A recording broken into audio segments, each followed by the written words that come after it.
Para entender lo que hoy se conoce como el Palacio de Versalles, hay que remontarse al año de 1623, cuando Luis XIII, actual rey de Francia, da la orden para la construcción de una casa de ladrillo en medio del bosque, la cual se convertirá en su pabellón de caza y posteriormente su residencia temporal, por lo cual compra la extensión total del territorio para una ampliación de su estancia, la cual fue iniciada en 1636.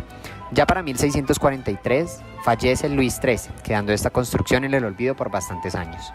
Para mediados del siglo XVII, el rey de Francia Luis XIV, con sus ansias de demostrar su poderío y maravillado por el palacio de Fox-le-Vicomte, el más bello de Francia para esa época, decide contratar al arquitecto de dicha construcción, Louis Le Foix, para que construya su propio palacio.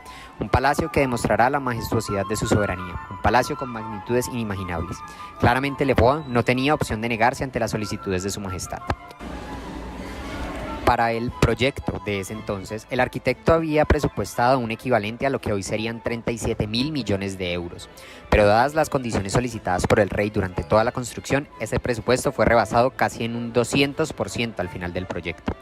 Caso similar ocurrió con la duración pronosticada, ya que las primeras solicitudes del rey solo tardarían un aproximado de 6 años en completarse, dato muy alejado del real, dado que el Palacio de Versalles se le construyó durante casi 50 años, sujeto a las constantes modificaciones de su majestad Luis XIV. Debido a los caprichos insaciables de un rey cada vez más poderoso y ambicioso, la gestión de alcance de este proyecto nunca estuvo bien definida. Durante la marcha de construcción, el rey ordenaba modificaciones que se debían cumplir de manera obligatoria a lo que ya se tenía previsto, modificando así los presupuestos y los tiempos de entrega, de igual forma la mano de obra y los recursos necesarios. Para entrar en detalle, como se menciona anteriormente, el territorio donde se ubica hoy en día el Palacio de Versalles era el lugar menos apropiado para construir un castillo de dichas magnitudes. Mucho menos era propicio para que, de manera natural o sencilla, fueran alimentadas la gran cantidad de fuentes que terminó teniendo este palacio. Por lo tanto, como se expresa más adelante, los arquitectos tuvieron que diseñar sobre la marcha distintos métodos de suministro hídrico, lo cual retrasaría los trabajos.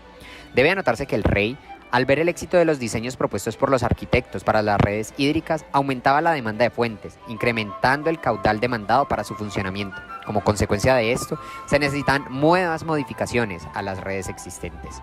Por otra parte, los diseños emitidos por el arquitecto principal para el palacio, siguiendo las magnitudes solicitadas por su majestad el rey, significaba un desplazamiento exagerado para llegar a las diferentes instancias del complejo, representando un cansancio excesivo en los cortesanos y sirvientes que habitaban Versalles.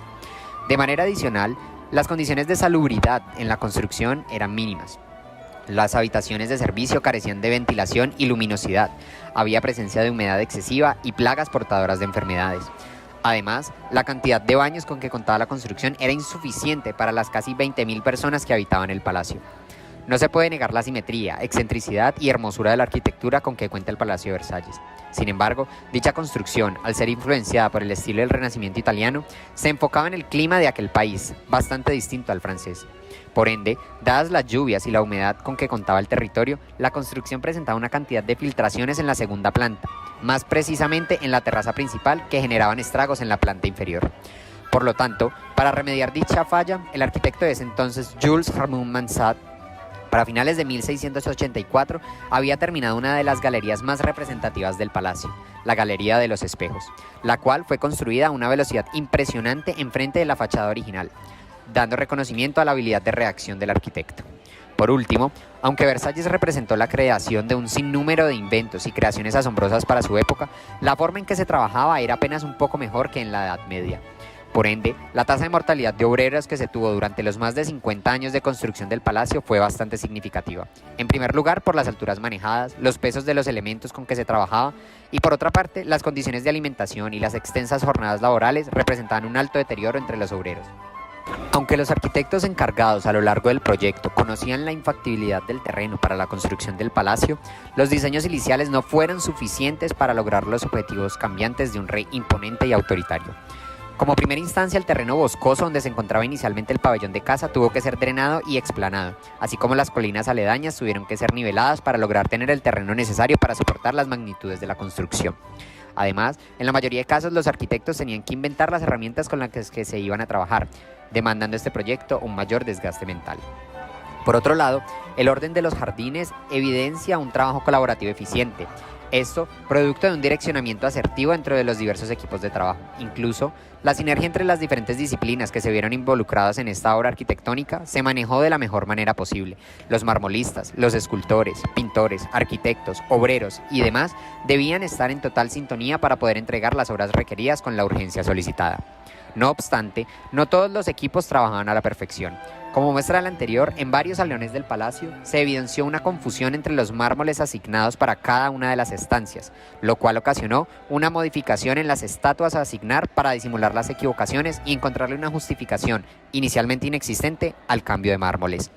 Aunque se evidencian las fallas de comunicación entre las cuadrillas de marmolistas, se rescata la creatividad de los arquitectos y escultores para solucionar problemas de manera audaz.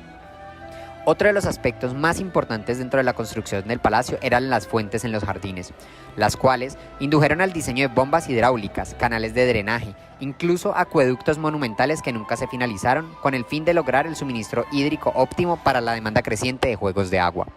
Cada vez que se lograba la consecución del caudal necesario para las fuentes existentes, Su Majestad el Rey Luis XIV decidía que quería un nuevo complejo de fuentes, significando esto el rediseño de las redes hidráulicas existentes, modificando por completo los planes previos. Algo destacable durante la construcción de los jardines y la necesidad de abastecerse de agua son los retos que se impusieron tanto los ingenieros como los carpinteros para la construcción de los diferentes sistemas que se inventaron durante la construcción de Versalles. El mayor de estos fue la bomba diseñada por Marly, elevando el agua a más de 156 metros y después transportándola por un acueducto hasta los estanques de Versalles. Esto significó para de Ville su ascenso al título de noble, concedido por el rey. Como se viene mencionando, la urgencia e impaciencia de Luis XIV por tener un palacio envidiable hizo que no se definieran correctamente los entregables del proyecto ni el alcance del mismo. Los planos no eran nuevamente diseñados sino modificados sobre la marcha. Del mismo modo, se presentó una gran variabilidad en distintos aspectos del proyecto que no se tuvieron en cuenta desde el principio. Había un equipo de diversos expertos que consistía en gran variedad de arquitectos, artistas, escultores, contratistas, obreros, entre otros, teniendo a Louis Lefroy como arquitecto principal, lo cual destaca su característica de una creación de equipos colaborativos. Sin embargo, en 1670 Lefroy fallece y se le delega su cargo a François Zobar para que continúe con las obras que deseaba el monarca. Nunca hubo realmente una definición clara del entregable.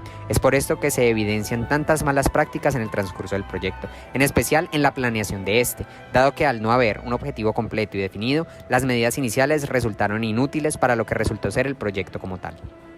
En este orden de ideas, las principales modificaciones de este proyecto se presentaron en las fuentes de los jardines, dado que representaban el mayor eje de indecisión para el rey y el auge de este tipo de lujos en los palacetes lo hacía desear cada día más de estas. Lo que iba a ser en primera instancia un conjunto de juegos de agua terminó siendo un complejo de estanques y fuentes desmesurado, todo diseñado por André Lenot, el cual remitía las necesidades de nuevos suministros de agua para poder satisfacer las demandas del rey. Por esto, se llevaron a cabo el diseño de canales de drenaje, después de bombas cada vez más grandes como la de Marly mencionada anteriormente. Incluso se diseñaron acueductos que terminaron inconclusos por las desmesuradas magnitudes. De igual forma, algunas áreas de los palacios tuvieron que ser modificadas o rediseñadas.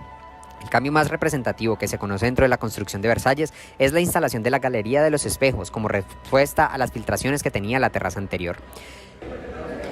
El cambio de directores y encargados por los diversos motivos que se presentaron durante los casi 50 años de construcción del palacio generaron un sinnúmero de modificaciones en los planos originales, los traslados de los aposentos del rey y de la reina, la construcción de la Galería de los Espejos, las modificaciones de las redes hídricas, las constantes ampliaciones de los edificios de los cortesanos, así como los jardines, representaron la continua modificación de los planos de trabajo que ya se tenían.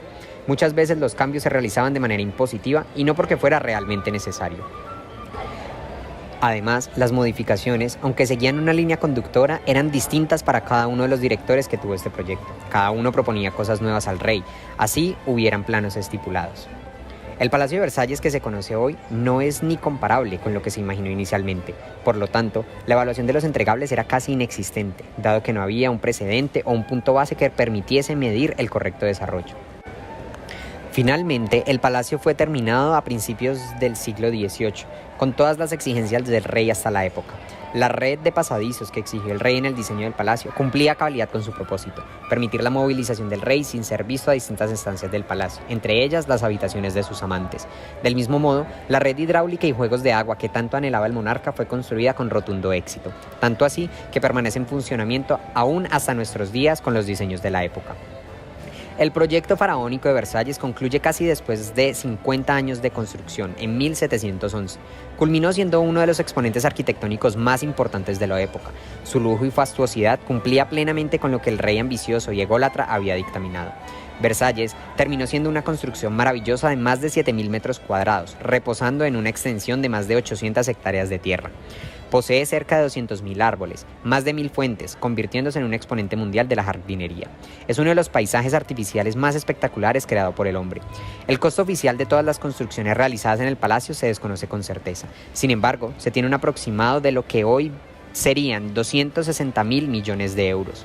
Después de 50 años de constantes construcciones y modificaciones, el Palacio de Versalles es uno de los símbolos de la monarquía absolutista del siglo XVII.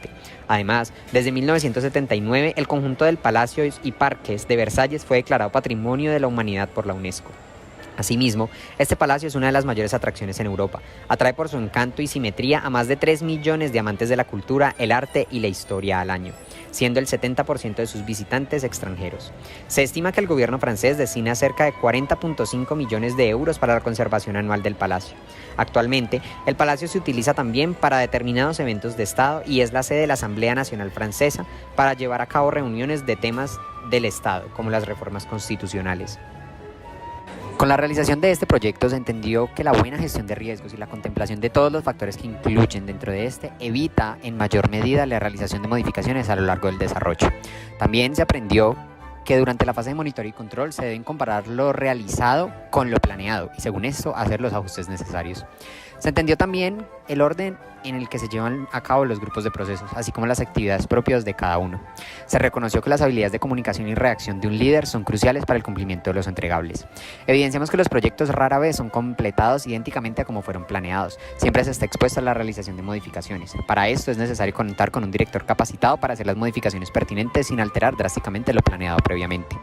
A manera general y comparándonos con el proyecto analizado, se reconoce que se ha mejorado muchísimo en la visión global de los proyectos, en contribuir a la minimización de las consecuencias de los afectados, a considerar de una manera más holística las condiciones que afectan o pueden llegar a afectar el proyecto, lo cual proporciona una mayor solidez a las propuestas a realizar, disminuyendo así la posibilidad de imprevistos y las modificaciones innecesarias sobre la marcha.